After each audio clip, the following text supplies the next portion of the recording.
दोस्तों साल 2023 में पासपोर्ट बनवाने वाले लोगों के लिए जरूरी अपडेट आ गया है। 5 ऐसे नए नियम, बड़े बदलाव हैं जो आम आदमी को जरूर जान लेने चाहिए। अगर आप भी पासपोर्ट बनवाने की सोच रहे हैं या आपका पासपोर्ट पहले से ही बना हुआ है तो भी विदेश जाने के लिए ये नए नियम आपको जरूर जानने चाहिए। देखिए, हाल ही में हमारे विदेश राज्य मंत्री वी मुरलीधरन का भी ये कहना है कि मोदी सरकार के राज में पासपोर्ट सेवाओं में 500% तक का सुधार हुआ और कुछ ऐसी नई सुविधाएं आम आदमी को दी गई है जिनसे आम आदमी का पासपोर्ट बनवाना और भी ज्यादा आसान होगा। अगर आप भी पासपोर्ट के लिए आवेदन करने वाले हैं तो फौरन ये नए नियम जान लीजिए, कहीं आपका भी अपॉइंटमेंट कैंसिल ना हो जाए। दरअसल दोस्तों, पासपोर्ट बनवाने के लिए सबसे पहले अगर आप ऑनलाइन अप्लाई करना चाहते हैं तो गवर्नमेंट का ऑफिशियल पोर्टल है passportindia.gov.in। यहाँ से आपको स्लॉट बुक करना होता है, ऑनलाइन फॉर्म जमा करना होता है, फिर फीस का भुगतान करना होता है, राइट। उसके बाद आवेदकों को दोबारा वेबसाइट में लॉगिन करके अपने भुगतान का सत्यापन करना होता है। जो आपने पेमेंट किया उसका वेरिफिकेशन करना होता है, फिर आपका अपॉइंटमेंट बुक हो जाता है। अपॉइंटमेंट बुक हो जाने के बाद इसकी पुष्टि पोर्टल पर की जा सकेगी, मतलब ऑनलाइन ही अब आप पोर्टल पर ही वेरीफाई कर पाएंगे कि आपका अपॉइंटमेंट बुक हुआ या नहीं हुआ। ध्यान रहे दोस्तों, अपडेट यहाँ पर एक तो ये है कि दोबारा आपको अपॉइंटमेंट का मौका नहीं मिलेगा। अधिकारियों का कहना है कि जिन आवेदकों ने पहले से ही अपना अपॉइंटमेंट बुक कर लिया वे केवल एक बार ही अपना अपॉइंटमेंट दोबारा बुक कर सकेंगे। यदि ऐसे आवेदक अपॉइंटमेंट के समय उपस्थित नहीं होते हैं तो उन्हें अपॉइंटमेंट फिर से बुक करने का मौका नहीं दिया जाएगा और ऐसे आवेदक आवेदन शुल्क रद्द होने के लिए स्वयं उत्तरदायी होंगे। अच्छा, एक और इस बात का ध्यान रखना होगा आपको कि तत्काल श्रेणी में आवेदक की उम्र यदि 18 साल से अधिक है तो उसे 3 डॉक्यूमेंट देने होंगे तत्काल पासपोर्ट अगर आपको अप्लाई करना तो। यदि आपकी उम्र 18 साल से कम है तो उन्हें केवल 2 डॉक्यूमेंट देने होंगे। तत्काल श्रेणी में जो आवेदक होंगे उनके पास यदि उचित जानकारी वाले आवश्यक दस्तावेज नहीं होंगे तो उनके आवेदन को स्वीकार नहीं किया जाएगा। डॉक्यूमेंट में आपका नाम, जन्मतिथि, पिता का नाम सभी दस्तावेज में एक समान होना जरूरी है। ये तो कुछ बेसिक बातें हैं जो पासपोर्ट अप्लाई करने के लिए आपको ध्यान में होनी चाहिए, ठीक है ना। कुछ और नए नियम, 5 अपडेट बदलाव मैं आपको बताऊंगा, वीडियो को ध्यान से पूरा देखिएगा। पासपोर्ट बनवाने के लिए बेसिकली डॉक्यूमेंट क्या क्या जरूरी होते हैं जैसे कि आप देख सकते हैं, आपका Aadhaar card, voter ID card, service photo ID card, PAN card वगैरह वगैरह। अपडेट पहला तो ये आ रहा दोस्तों कि पहले से आसान होगा पासपोर्ट बनवाना। सरकार ने एक बदलाव किया और ये नया नियम लागू भी हो चुका है। दरअसल PCC को लेकर हाल ही में सरकार ने ये नियम लागू किया था, पुलिस क्लियरेंस सर्टिफिकेट को लेकर। अब पूरे भारत में सभी ऑनलाइन डाकघर पासपोर्ट सेवा केंद्रों में आप PCC सेवाओं के लिए ऑनलाइन आवेदन कर पाएंगे। हालांकि ये नियम अभी महीने 2 महीने पहले लागू हो चुका ऑलरेडी। मैं आपको इसके बारे में रिवाइज इसलिए करवा रहा हूँ ताकि आपको ध्यान में रहे। विदेश मंत्रालय की तरफ से ये ऐलान कर दिया गया है। मंत्रालय पासपोर्ट संबंधित सेवाओं को आसान बनाने और नागरिकों के अनुभव को बेहतर करने पर काम कर रहा है और इसी के चलते पुलिस क्लियरेंस सर्टिफिकेट यानी कि PCC की मांग में बढ़ोतरी हो गई और इसके लिए अब भारत में सभी ऑनलाइन पोस्ट ऑफिस पासपोर्ट सेवा केंद्रों में PCC सेवाओं के लिए आवेदन करने की सुविधा होगी, ठीक है।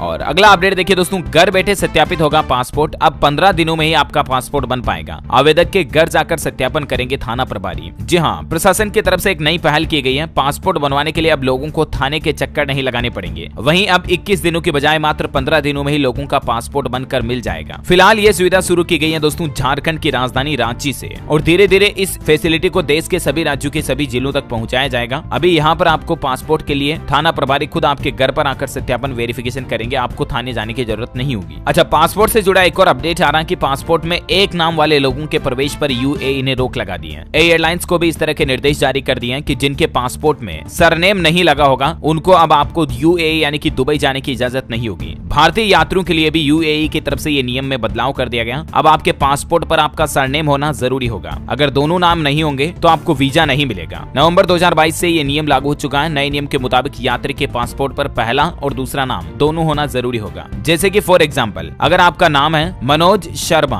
तो आपके पासपोर्ट में केवल अगर मनोज लिखा हुआ तो आपको UAE दुबई में एंट्री नहीं मिलेगी, वो पासपोर्ट ही इनवैलिड होगा। UAE गवर्नमेंट का ये नियम है। आपका नाम और आपका सरनेम मनोज और शर्मा दोनों होना जरूरी होगा, तभी आपका पासपोर्ट वैलिड होगा और तभी आपको UAE दुबई जाने की इजाजत होगी। एयरलाइंस कंपनियों को भी सरकार ने आदेश जारी कर दिया। अच्छा, इसके अलावा देखिए आप, भारत ने ब्रिटेन के लोगों के लिए E-वीजा का भी ऐलान कर दिया और इसको लेकर वेबसाइट भी तैयार हो चुकी है। और इसी सप्ताह से भारत ने ब्रिटेन के यात्रियों के लिए फिर से E-वीजा सिस्टम बहाल कर दिया। ऋषि सुनक के ब्रिटेन का प्रधानमंत्री बनने के साथ ही भारत और ब्रिटेन के बीच रिश्तों में सुधार हुआ और इसी कड़ी में भारत का जो विदेश मंत्रालय है उसकी तरफ से ब्रिटेन के लोगों के लिए ये नई सुविधा वापस शुरू कर दी गई है। वैसे दोस्तों, पासपोर्ट को लेकर एक जनरल नॉलेज की बात आपको और बता दूं जाते जाते कि अलग अलग रंग के जो पासपोर्ट होते हैं ना, उनका क्या यूज होता है या किन लोगों को किस कलर के पासपोर्ट मिलते हैं। आपने अलग अलग कलर के पासपोर्ट देखे होंगे। तो सबसे पहले पासपोर्ट कुल 3 रंग के होते हैं, नीले, सफेद और मैरून रंग के पासपोर्ट। जो नीला रंग का पासपोर्ट होता है वो देश के आम लोगों के लिए होता है। सफेद रंग का पासपोर्ट किसी सरकारी काम की वजह से विदेश जाने वाले आधिकारिक व्यक्ति को दिया जाता है और जो मैरून कलर का पासपोर्ट होता है वो भारत के डिप्लोमेट्स यानी कि जो भारत के राजनयिक हैं उनके लिए और जो ऑफिशियल्स VIP अधिकारी होते हैं उनके लिए जारी किया जाता है, PM CM लेवल के लोगों के लिए। ओके दोस्तों तो उम्मीद है पासपोर्ट को लेकर ये कुछ न्यू रूल्स एंड रेगुलेशंस और जनरल नॉलेज की बातें आपको जरूर जानने मिली होगी। वैसे आप मुझे कमेंट करके बताइए दोस्तों की